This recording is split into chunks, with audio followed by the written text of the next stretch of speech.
Good day, everybody.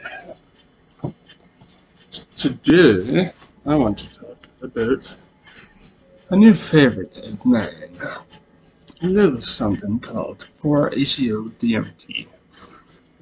Now, this is distinctly different than Freebase NN DMT, or ayahuasca for that matter, or chunk for that matter. Now, ACO DMT is, I've heard it referred to multiple times as synthetic mushrooms. Why? Because the active component in mushrooms is technically psilocybin. There is psilocin, but psilocybin is transmuted by your liver into psilocin. And psilocin is 4-HO DMT. And the ACOs and the HOs, from my experience with research chemicals, very similar in the effects. I'm by no means a chemist, but I have personal empirical knowledge to be able to share with you, to tell you that they are very, very similar. But I do find with mushrooms that it is not quite dirtier than 4-ACO DMT.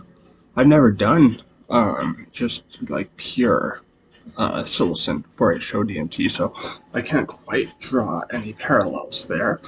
But I like dirty is the first word that springs to mind. I think what I'm looking for is a little less refined.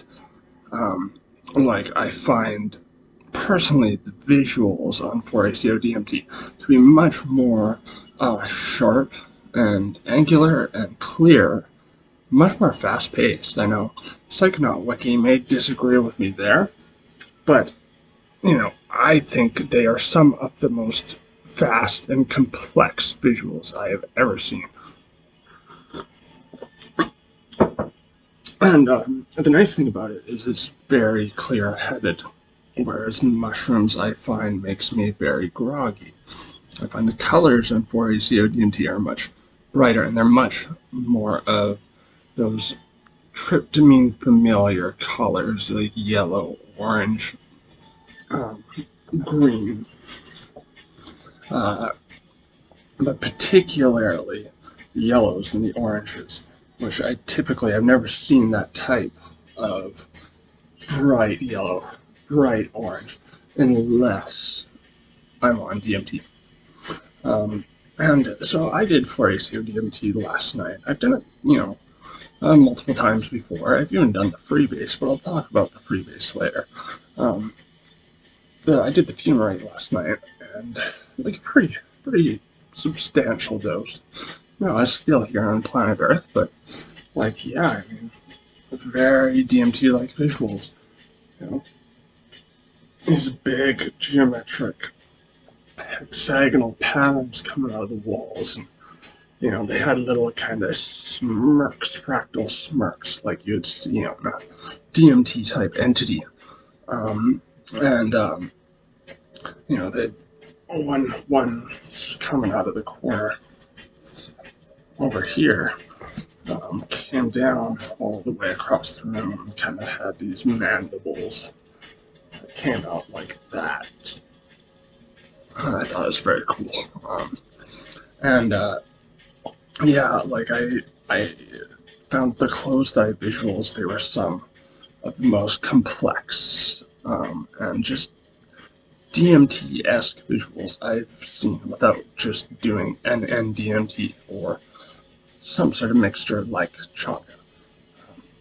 I closed my eyes and to begin with, I kind of swooped into this realm of like just constantly repeating images, and one that I just found, just so fun and ridiculous was all these heads lined up beside each other, and they looked like little grumpy kings, and they had big long noses, and their crowns coming up like that, and they just all lined up beside each other, and they were just going,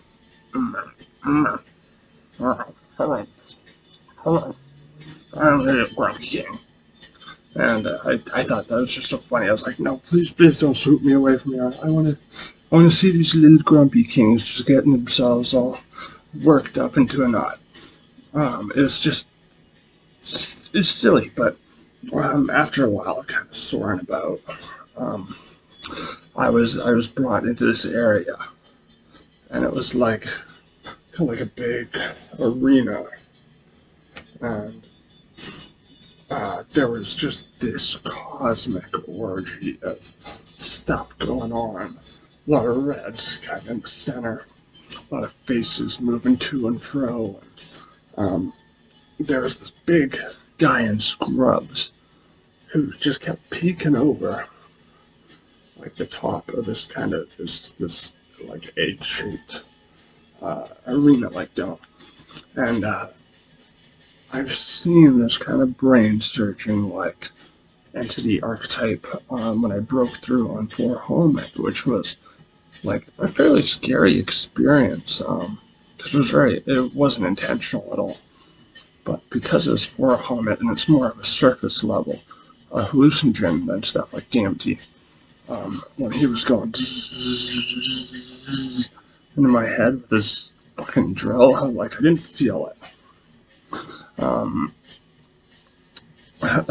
Thank whatever for that. But this guy, so I was getting kind of nervous at first, and he kind of went around when I tried to look at him, and I noticed that he was like reaching down behind what I could see, and then he'd reach back over and do something. So I thought he was trying to do something like that For Helmet brain surgeon thing with his drill, but its thing reached out, and like it had this little like it was like an eyedropper, and he was squirting stuff into the cosmic orgy.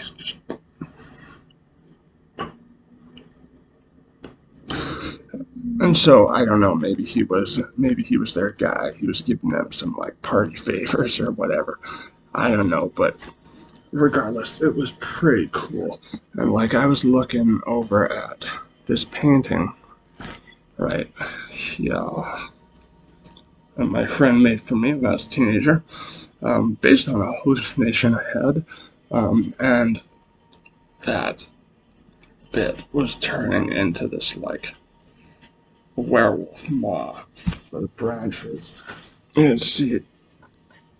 Oh, yeah, right there. We're like kind of coming together like that. Like, and at the top it just looked like ears and a sharp wolf head. Very cool. And I was also looking at this painting here, and this was, interestingly enough, kind of the closest to like real introspection I had during the time of this trip. Because the thing is about 4-ACO DMT, and I've heard about pure psilocin, that it is very clear-headed. And like mushrooms just make me very groggy and sedated, and like the opposite of clear-headed is part of why I try to substitute 4-ACO DMT, especially since it's illegal in my country and I can get it from labs with reports behind each batch about purity, handling, that sort of thing. I typically prefer to do that. But yeah, like I find it just very clear-headed, despite being such an insanely complex and like visually like just profound. I mean, probably to some overwhelmingly profound compound. It is very clear-headed. Like it's astonishing. Like how sober my train of thought really feels, despite everything that's going on. But yeah, so like the closest I got to introspection was looking at this. Now this right here is an unbelievably creepy painting that I found in an alley by where I used to live. And I was never informed by the creator as to what it's supposed to be, but I mean, I think it's pretty clear that it's supposed to be like a bunch of souls in some sort of afterlife, maybe a purgatory, if you will, and they're all naked, vulnerable, cold, and lost in this black void. Very bleak, very morbid.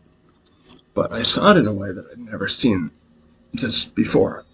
I've been tripping and looking at this thing a lot of times. Not usually intentionally, just because it's in my room.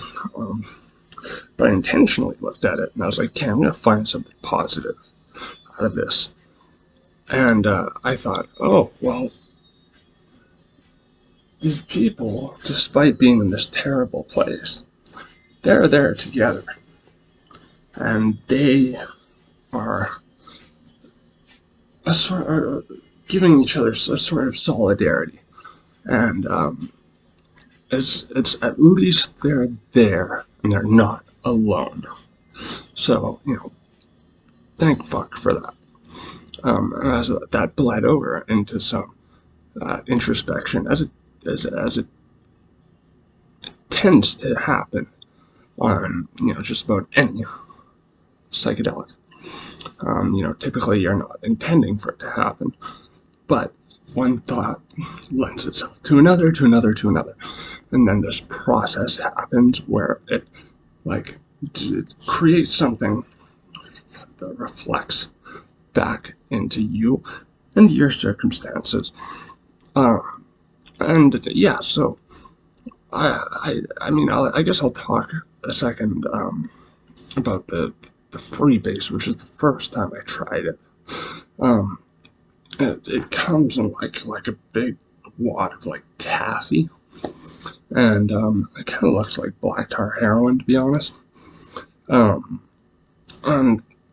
you have to freeze it because it's very unstable. It's like an oil, it'll melt and it'll degrade if you don't freeze it. It's not easy stuff to care for.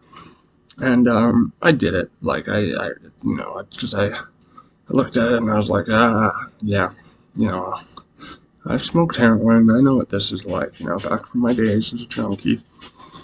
So I threw some on some foil and lit it up. I remember seeing kind of entity-like things, like these yellow witchy characters, kind of 3 of them coming out of the walls and like that. And so, when I know I'm going to break through, I prefer to just close my eyes. I find that is just an easier way in. Because once you get through that breakthrough, it doesn't matter if your eyes are open or closed. You're there.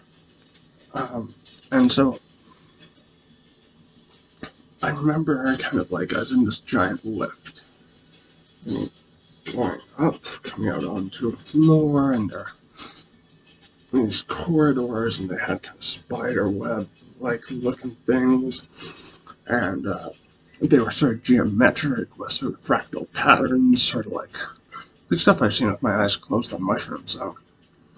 And I remember like a door opened and there was like a giant mouth there, and I was like, oh cool, an entity.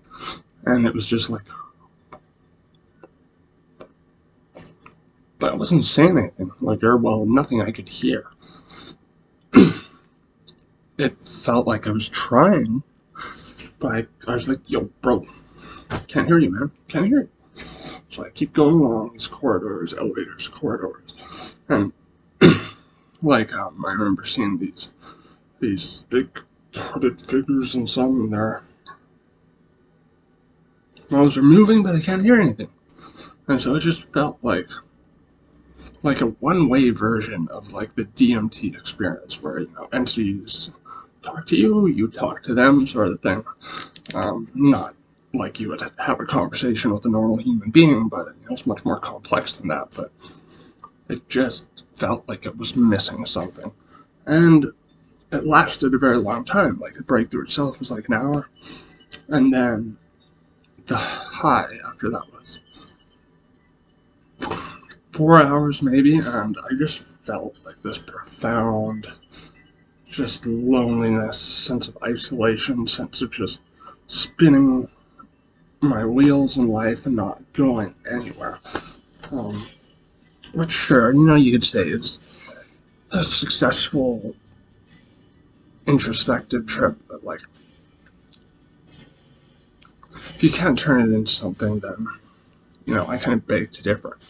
And I try, subsequently to turn these experiences into something.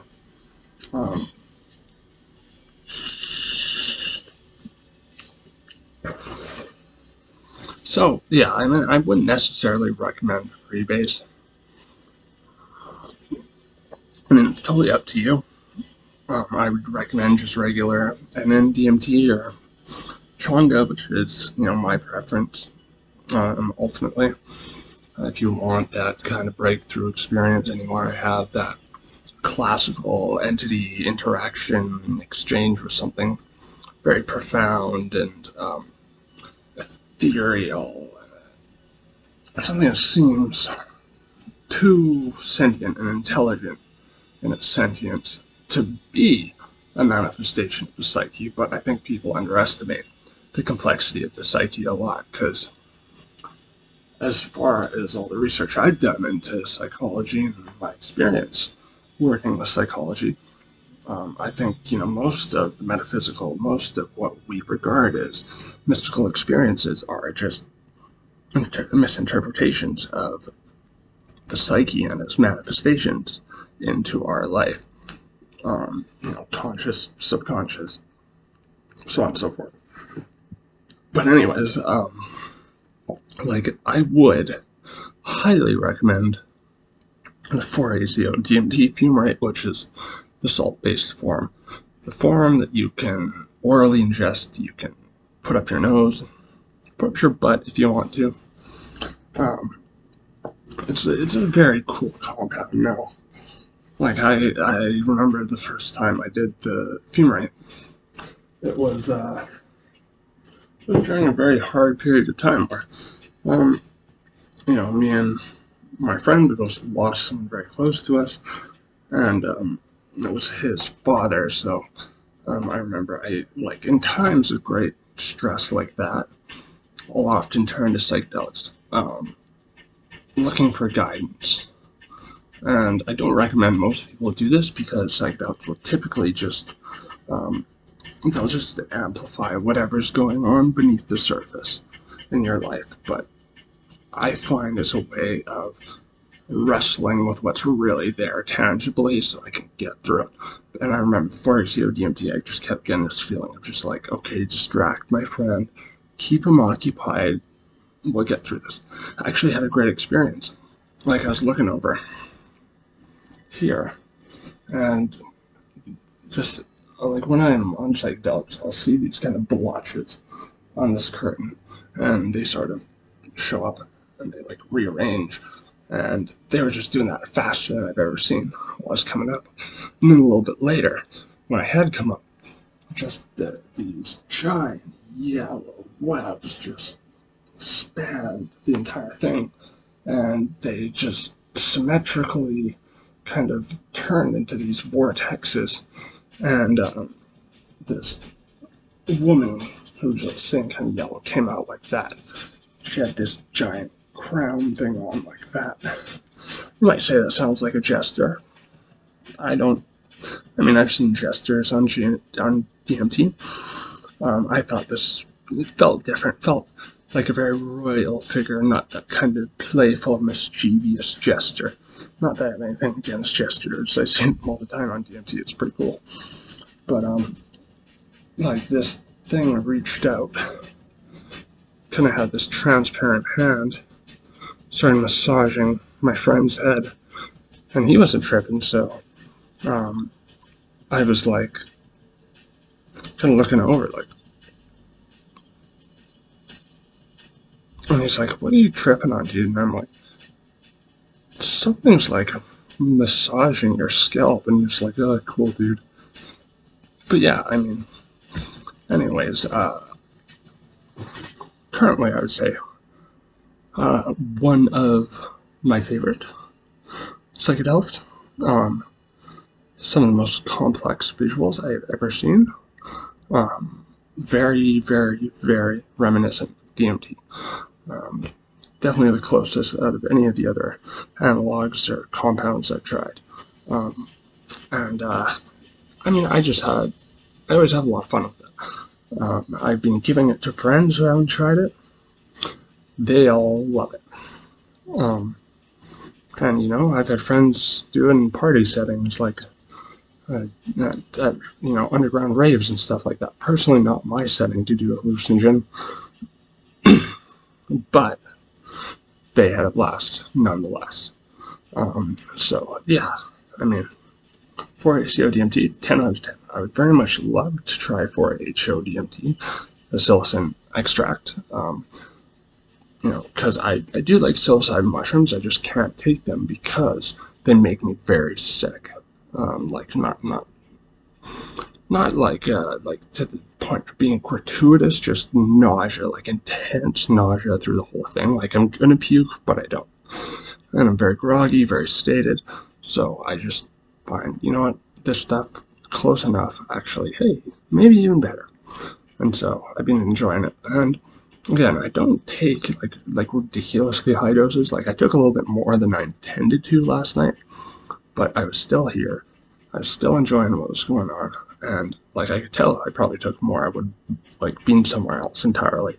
But for low dose trips, you get you get quite a bit of bang for your buck. That's for sure. And you know, again, it's legal where I live in Canada, which is wonderful. Because you have more of a guarantee of safety depending on where you're getting it from. As I said, I get it from a lab. I get the data on all of it, so it's very safe from where I get it. But it may be illegal in some states. If you can get it from a safe source, I'd recommend it anyways. And it doesn't do what like a lot of long-acting tryptamines do for me anyways.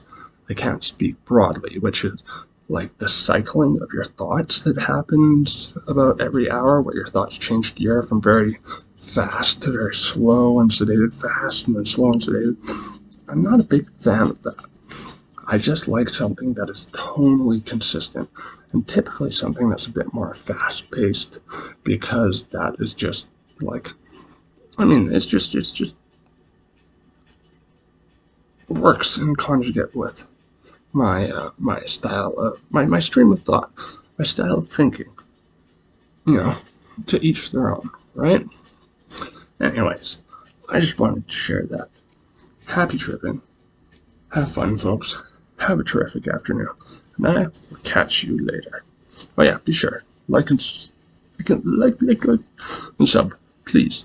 Also, comment. Let's have a discussion. Let's do it. Talk to you later. Bye.